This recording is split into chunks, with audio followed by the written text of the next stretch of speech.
একজন স্যার যদি এই কাজ করে, একজন শিক্ষক, একজন চিকিৎসা যদি ছাত্রীর সঙ্গে এই কাজ করে, তাহলে সেই ছাত্রী যাবে কোনায়? সেই ছাত্রী কার থেকে শিক্ষা নেবে? সেই ছাত্রী কার কাছে গিয়ে আশ্রয় নেবে? কি বলবেন? কিছু বলার আছে? এমন দেশে আমরা বসবাস করতেছি যেখানে মানে 6 বছরের শিশুকেও ছাড়া হয় না। আর এখানে তো কলেজ পড়ে ছাত্রী, তাকে সুযোগ পেলে কিভাবে ছাড়বে? সে স্যার হোক বা অভিভাবক হোক বা যেই হোক। তাই এই স্যার তিনি কিন্তু শিক্ষক, তিনি চিকিৎসক এবং শিক্ষক। তাই এই চিকিৎসক রাজু আহমেদ তিনি অনেক সময় অনেক ছাত্রীকে বিভিন্নভাবে আকার ইঙ্গিত দিতেন, সুযোগ পেলে বিভিন্ন জায়গায় স্পর্শ পর্যন্ত করতেন। তা সেরকমই একটা ঘটনা ঘটে রাজশাহী বিশ্ববিদ্যালয়ের একটা ছাত্রীর সঙ্গে। তার একটা চেম্বার ছিল, সেখানে তিনি চিকিৎসা দিতেন, অর্থাৎ রোগী দেখতেন। সেই চেম্বারে কোনো এক সময় সেই ছাত্রী যায়। যাওয়ার পরে ছাত্রীর শরীরে যেহেতু ডাক্তার, তার কাছে গেলে বিভিন্ন জায়গায় দেখতে চায়, বিভিন্ন কিছু করতে চায়, বিভিন্ন ট্রিটমেন্টের কারণে বিভিন্ন কিছু জিজ্ঞাসা করে। ছাত্রী সেগুলো ভালোভাবে নিয়ে তিনি জামা সরিয়ে সেগুলো দেখাতে চান বা করতে চান। আর তখনই সেই স্যার, সেই শিক্ষক কি বলবো, তার উপর শুরু করে দেয়।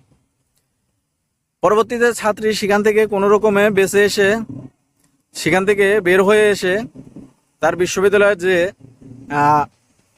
ক্রাইম যারা করে তাদের বিরুদ্ধে যে তদন্ত কমিটি আছে, সেই তদন্ত কমিটির কাছে নালিশ করে, রিপোর্ট করে। সেই রিপোর্টের তথ্য অনুযায়ী এই রাজুকে সাময়িকভাবে বহিষ্কার করা হলেও এখন তাকে স্থায়ীভাবে বহিষ্কার করা হয়। এই কথাগুলো খুব কষ্ট করে বলতে হলো, যে একজন স্যারের কাছে একজন ছাত্রী যায় ভালো মনে করে। সে ছাত্রী জানতো যে সে আমার স্যার, তার কাছে তো আমি এগুলো দেখাইতেই পারি, করতেই পারি, কোনো সমস্যা নেই। সে স্যার, সে ডক্টর, সে তো আরো ভালো করে চিকিৎসা করবে বা আমার কোনো সমস্যা হলে সেই দেখভাল করবে। কিন্তু সেই যখন এই কাজগুলো করে, তখন আর সেই ছাত্রী, সেই স্টুডেন্টের কোথাও যাওয়ার জায়গা থাকে না। তখন তিনি আইনের আশ্রয় নিতে বাধ্য হন। তাই এই বোনটা সেরকমই করেছে। আর এই স্যারকে, এই চিকিৎসককে স্থায়ীভাবে বহিষ্কার করা হয়েছে। এই কারণেই ভিডিওটি করলাম, যে যারা এই কাজগুলো করেন বা এই কাজের সঙ্গে জড়িত, আসলে আপনাদের নিজের তো বাচ্চা কাচ্চা, ভাই বোন, ছোট ভাই বোন আছে, তাদের সঙ্গে তো মানুষ এগুলো করতে পারে, করবে। এটুকু কি আপনাদের বিবেচ্য বিষয় হয় না, যে আমি একজন স্যার, আমি একজন ডক্টর, আমি কিভাবে একটা ছাত্রীর সঙ্গে এই কাজগুলো করি? এটা যদি সমাজের লোকজন শোনে, বাইরের লোকজন শোনে, তাহলে কি হবে? আমার মান সম্মান কোথায় থাকবে? আমি একজন বিশ্ববিদ্যালয়ের শিক্ষক।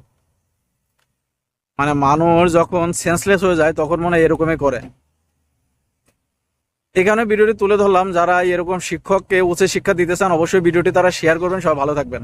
আল্লাহ হাফেজ।